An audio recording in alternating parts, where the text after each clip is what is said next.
आपके अपने YouTube परिवार जय आदर्श ट्यूटोरियल्स बथुआ मिर्ज़ापुर से। दोस्तों, आज की इस वीडियो में मैं कक्षा 10 NCERT त्रिकोणमिति को समझाने वाला हूं। आज का वीडियो सिर्फ इंट्रोडक्शन से रिलेटेड होगा और इंट्रोडक्शन की स्टार्टिंग दोस्तों अगर किया जाए तो त्रिकोणमिति क्या है, त्रिकोणमिति का अगर संधि किया जाए या विच्छेद किया जाए तो विच्छेद करने पर यानी दो पार्ट में तोड़ने पर ये त्रिकोणमिति यानी कोणों के मापन, त्रिकोणमिति का मतलब होता है तीन कोणों का मापन। तो तीन कोण दोस्तों किस में पाए जाते हैं? आप जानते हैं त्रिभुज में ही पाए जाते हैं तीन कोण। तो कहीं ना कहीं त्रिकोणमिति का तात्पर्य यही है कि ऐसी आकृति का अध्ययन करना या ऐसी आकृति के बारे में जानकारी प्राप्त करना जिसमें तीन कोण हो या तीन भुजाएं हों। तो तीन कोण या तीन भुजाओं को समझने के लिए हम आ जाते हैं त्रिभुज पे। तो दोस्तों, त्रिभुज क्या है?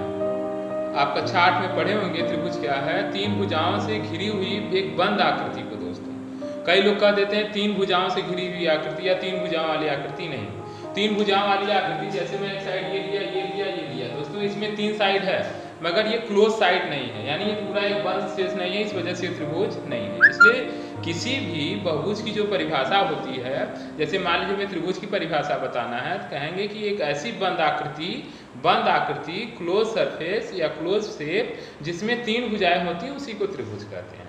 तो चलिए स्टार्ट करते हैं त्रिभुज के प्रकार। तो दोस्तों, त्रिभुज जो है, त्रिभुज का प्रकार जो हम लोगों को पढ़ना है वो बेसिकली दो प्रकार का होता है। एक तो होता है दोस्तों कोण के आधार पे और एक होता है भुजाओं के आधार पे।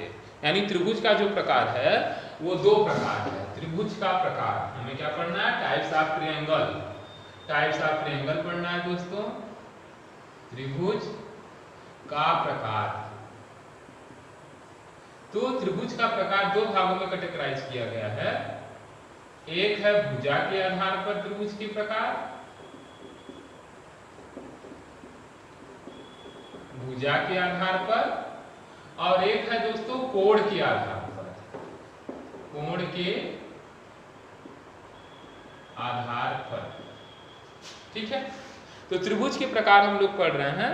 त्रिभुज के प्रकार दो प्रकार के हैं, एक भुजा के आधार पर त्रिभुज का प्रकार है दोस्तों और एक कोण के आधार पर त्रिभुज का प्रकार है। तो चलिए हम लोग सबसे पहले पढ़ते हैं भुजा के आधार पर त्रिभुज के प्रकार।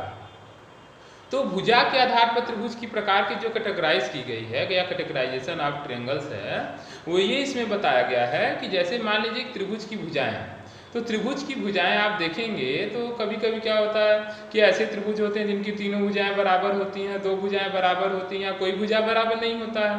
तो इसी के आधार पर भुजाओं के आधार पर त्रिभुज का प्रकार जो है वो तीन भागों में बांटा गया है। वो तीन भाग क्या है दोस्तों, हम लिख दे रहे हैं आप लोगों को। देखिए, पहला है समबाहु त्रिभुज। क्या है? समबाहु त्रिभुज, जिसे हम लोग क्या कहते हैं? Equilateral triangle. क्या कहते हैं? Equilateral triangle. दूसरा है समद्विबाहु त्रिभुज। क्या नाम है? समद्विबाहु, जिसे हम लोग कहते हैं आइसोस्केलेस। क्या कहते हैं? आइसोस्केलेस ट्रायंगल कहते हैं। तीसरा जो इसका कैटेगरी है दोस्तों उसका नाम है विषमबाहु त्रिभुज। क्या नाम है? विषमबाहु त्रिभुज। विषमबाहु त्रिभुज, जैसे आप फिगर इसका सिंबल बना देंगे, विषमबाहु त्रिभुज। तो विषमबाहु त्रिभुज को कहते हैं स्केलेन ट्रायंगल। क्या कहते हैं? स्केलेन ट्रायंगल कहते हैं। तो चलिए, तो हम लोग भुजाओं के आधार पर त्रिभुज के प्रकार के बारे में जाने कि त्रिभुज तीन प्रकार का होता है, समबाहु त्रिभुज, समद्विबाहु त्रिभुज और विषमबाहु त्रिभुज। तो समद्विबाहु त्रिभुज किसे कहते हैं या समबाहु त्रिभुज किसे कहते हैं? तो हम लोग चलिए स्टार्ट करते हैं। सबसे पहले समबाहु त्रिभुज दोस्तों क्या पढ़ना है? समबाहु त्रिभुज। अच्छा, कोण के आधार पर पहले बता दें, कोण के आधार पर हम आपको यहाँ पे कैटेगरी कर दें, तब उसके बाद वन बाय वन उसे हम अच्छे से आपको एक्सप्लेन करते हैं। ठीक है, तो कोण के आधार पर जो होता है इसका प्रकार, कोण के आधार पर देखेंगे वो तीन प्रकार के त्रिभुज होते हैं। यानी भुजाओं के आधार पर भी इनका प्रकार तीन है और कोण के आधार भी त्रिभुजों का प्रकार तीन ही है दोस्तों। तो क्या है? पहला है न्यून कोण त्रिभुज। क्या है? न्यून कोण त्रिभुज। दूसरा है समकोण त्रिभुज। तीसरा है अधिक कोण त्रिभुज। न्यून कोण त्रिभुज को कहते हैं एक्यूट ट्रायंगल लोग कहते हैं राइट एंगल ट्रायंगल, और अधिक कोण त्रिभुज को हम लोग दोस्तों कहते हैं ऑब्ट्यूज ट्रायंगल। क्या कहते हैं? ऑब्ट्यूज ट्रायंगल कहते हैं। ठीक है, तो जो समकोण त्रिभुज है दोस्तों, वो त्रिकोणमिति की जान है या आत्मा है, आप ऐसे समझिए। समकोण त्रिभुज, heart of trigonometry, heart of trigonometry से बोला जाता है दोस्तों, क्योंकि आप जो है 10th में, अब तो पहले था लॉगरिथमिक ट्रायंगल था पहले जो है 2010 तक, अब निकाल दिया है। तो आप ऐसे ही मान चलिए, चाहे 10th या 12th NCERT जब से लगा है, उसमें बस समकोण त्रिभुज के बारे में ही जानकारियां हैं और समकोण त्रिभुज से संबंधित क्वेश्चंस है। हाइट डिस्टेंस जो आपका है समकोण त्रिभुज से संबंधित क्वेश्चंस है, पिलर हो गए, मीनार्स हो गए, जो भी क्वेश्चन होगा आएगा तो हम वहाँ पे समझाएंगे आप लोगों को। तो कहने का मतलब हार्ट्स ऑफ ट्रायंगल या ट्रिग्नोमेट्री का मतलब यही हुआ कि पूरे त्रिकोणमिति का जो एप्लीकेशंस है, वो एप्लीकेशन पे बेस्ड जो क्वेश्चन होते हैं वो सिर्फ आपको समकोण त्रिभुज से रिलेटेड मिलेंगे। और जितने भी ट्रिग्नोमेट्रिक रेशियो हैं या त्रिकोणमिति अनुपात है, आप लोग नाम सुने होंगे, साइन, कोसाइन, जा को जा हिंदी में कहते हैं, टेंजेंट को स्पर्श जा कहते हैं, वो सब चीज़ें भी समकोण त्रिभुज से ही रिलेटेड हैं। तो बेसिकली हम लोगों को, यानी लास्ट में जब मैं पूरा समझा दूंगा तो आप लोगों को ले चलूंगा समकोण त्रिभुज पे। फिर उसके पार्ट्स क्या होते हैं, क्या होता है कर्ण, हाइपोटेनियस जिसे कहते हैं, क्या होता है लंब जिसे परपेंडिकुलर कहते हैं, क्या होता है बेस जिसे आधार कहते हैं, वो चीज़ें आपको हम समझाएंगे। ठीक है दोस्तों, तो हम लोग त्रिभुज के प्रकार के बारे में पढ़ रहे हैं। त्रिभुज की प्रकार एक बार फिर से मैं रिकॉल कर दूं कि भुजाओं के आधार पर होता है, कोण के आधार पर होता है।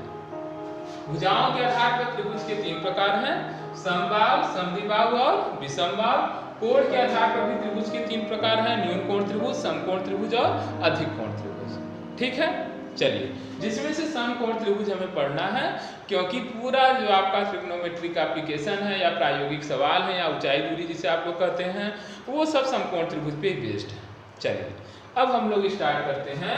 भुजाओं के आधार पर त्रिभुज के प्रकार, जो 3 प्रकार में बताया, समबाहु त्रिभुज, समद्विबाहु त्रिभुज और विषमबाहु त्रिभुज, उसे हमें समझना है। तो दोस्तों चलिए हम लोग स्टार्ट करते हैं समबाहु त्रिभुज। क्या स्टार्ट करते हैं? समबाहु त्रिभुज। बहुत ही अच्छे से मजे के साथ हम लोगों को पढ़ना है।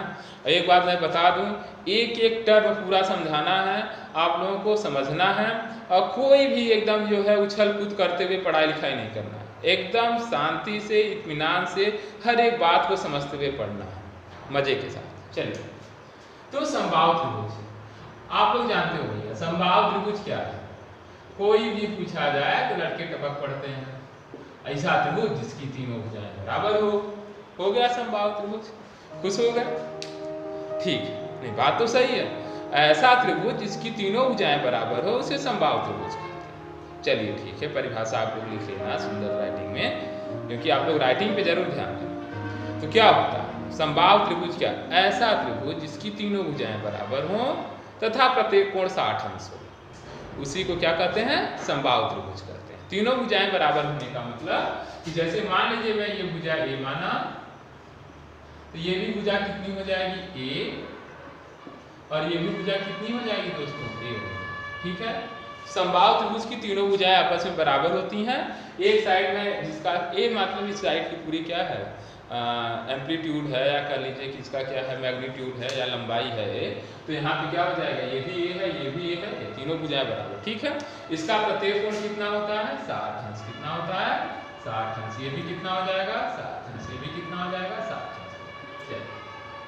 ये आपका समबाहु त्रिभुज हो गया। मगर इतने से काम नहीं चलने वाला ना भैया, इतने से आपको कुछ नहीं समझ में आएगा। अब आप चलेंगे समबाहु त्रिभुज की बेसिक चीजें, बेसिक जानकारी है। इसका क्षेत्रफल क्या होता है, इसकी ऊंचाई क्या होती है, शीर्षलंब क्या होता है, क्या उसके गुणधर्म है, मैं आपको ये भी समझा दे रहा हूँ, क्योंकि इसी सब चीज़ों का उपयोग करके आगे क्या है आपको मैं निगमन बताना है सब चीज़ का।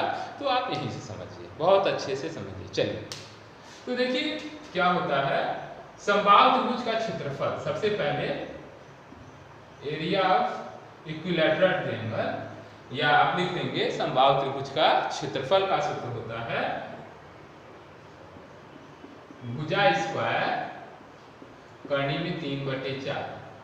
ठीक है, भुजा स्क्वायर करनी में 3/4 होता है दोस्तों। भुजा स्क्वायर करनी में 3/4। यहाँ पे भुजा हमारा कितना ए है, तो क्या कर लेंगे ए स्क्वायर √3/4। ये आपको क्षेत्रफल याद करना पड़ेगा, बहुत जरूरी है, बहुत जरूरी फार्मूला है, आपको याद करना पड़ेगा। पॉलिटेक्निक IRT एंट्रेंस एग्जाम में बैठेंगे या आप वनडे एग्जाम SSC वगैरह में पढ़ेंगे, मेंसुरेशन उसमें है, तो आपको ये फार्मूला याद रखना चाहिए। ठीक, समबाहु त्रिभुज का क्षेत्रफल।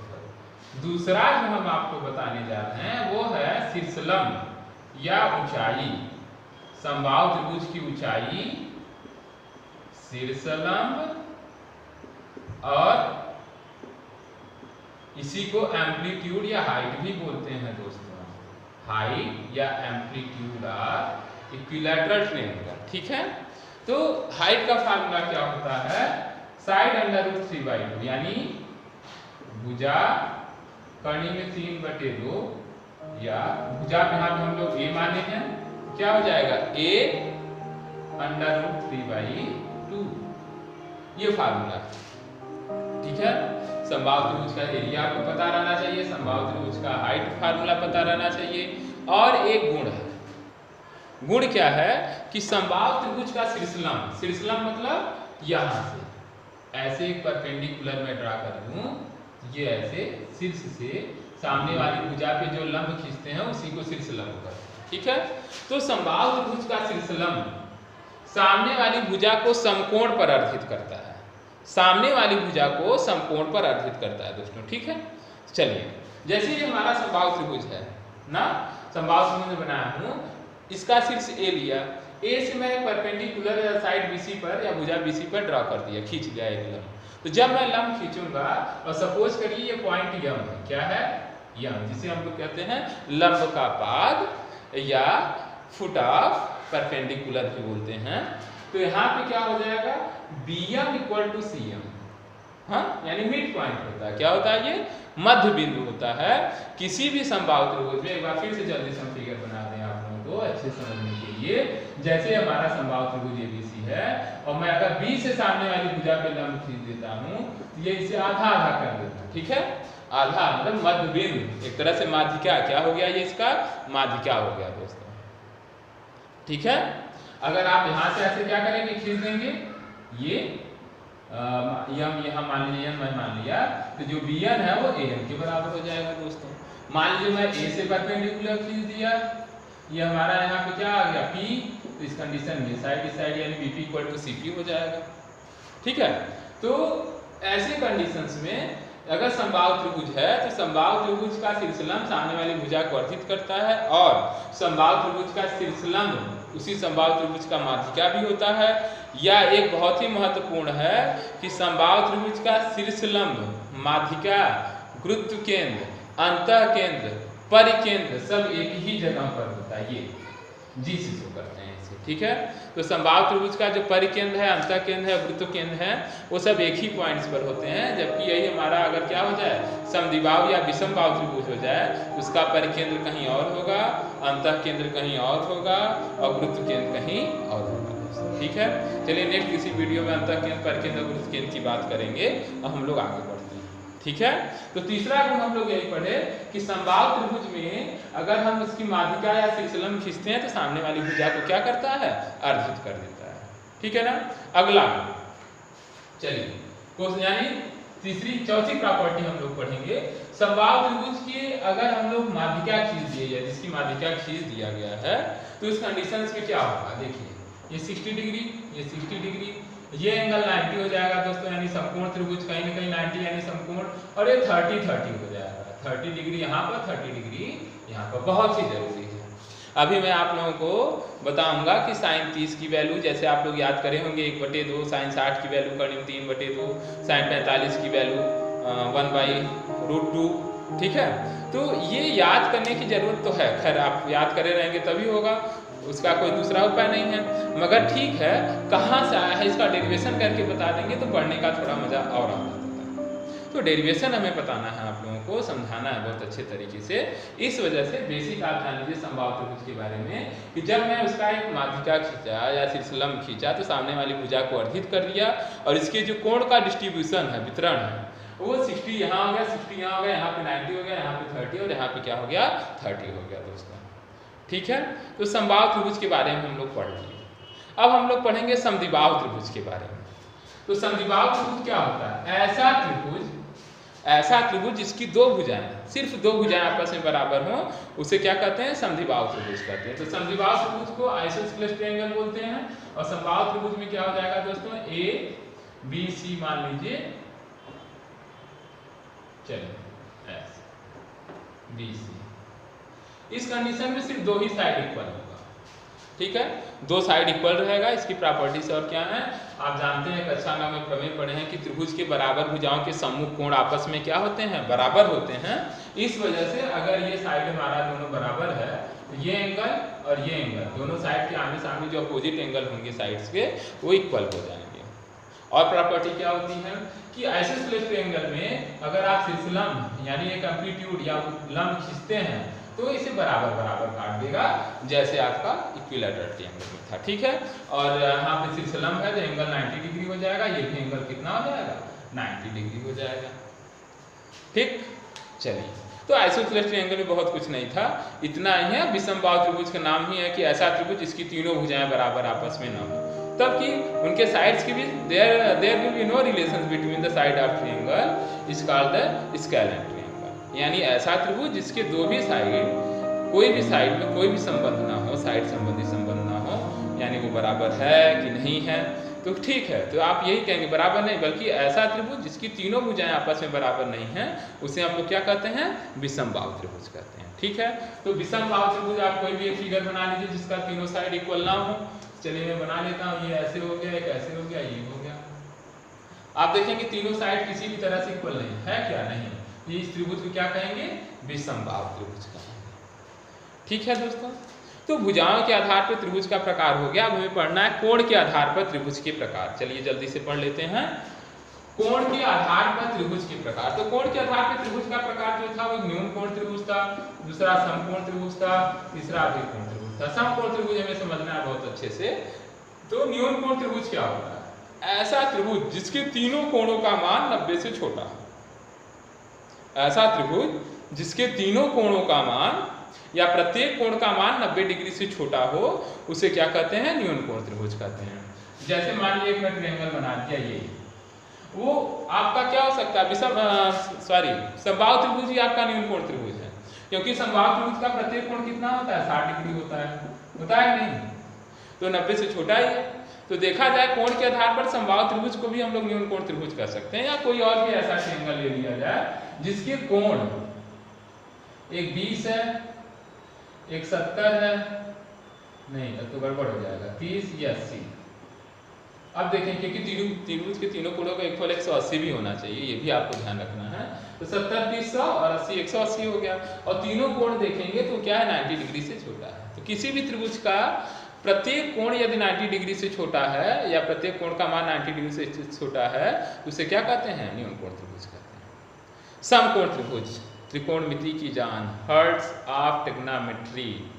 मैं इसे बहुत ही अच्छे तरीके से आपको बताऊंगा, लंबाधार कर्ण समझाने वाला हूँ बहुत ही अच्छे से। चलिए, तो समकोण त्रिभुज अभी आप ये जानिए कि क्या होता है। ऐसा त्रिभुज जिसका एक कोण 90 अंश हो, एक कोण 90 अंश हो तथा शेष दो कोणों का मान 90 से छोटा हो। 100% रहेगा दोस्तों। एक कोण 90 अंश हो गया तो बाकी दो कोणों का मान 90 से छोटा होना ही होना है, क्योंकि अगर कोई 90 से बड़ा हो जाएगा तो तीनों कोण जोड़ेंगे तो 180 से बड़ा आएगा, 180 से बड़ा आएगा तो ऐसा त्रिभुज दुनिया में संभव ही नहीं है। तो ऐसा त्रिभुज जिसका एक कोण 90 अंश हो तो उसे समकोण त्रिभुज कहते हैं दोस्तों। और समकोण त्रिभुज में आप लोग जानते भी होंगे कि 90 के सामने वाली भुजा को कर्ण कहते हैं, ये क्लियर है। 90 डिग्री सामने की जो भुजा रहती है उसे कर्ण हाइपोटेनियस कहते हैं।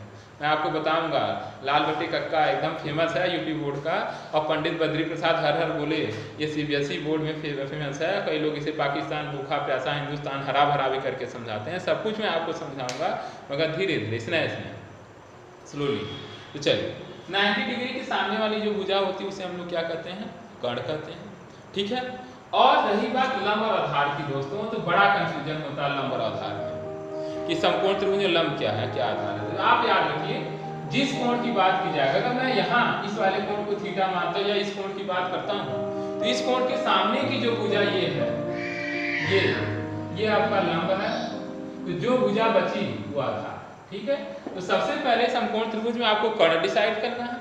अगर इसी त्रिभुज में दोस्तों अगर मैं ये थीटा ले लूं या इस थीटा से चर्चा करूं, तो इस कंडीशन में कर्ण यही रहेगा, क्योंकि 90 के सामने वाला कर्ण ही रहता है। थीटा ये है दोस्तों, तो इसके सामने वाला साइड जो रहेगा उस कंडीशन में ये आपका लंब हो जाएगा, तब ये जो साइड बचा हुआ आधार हो जाएगा।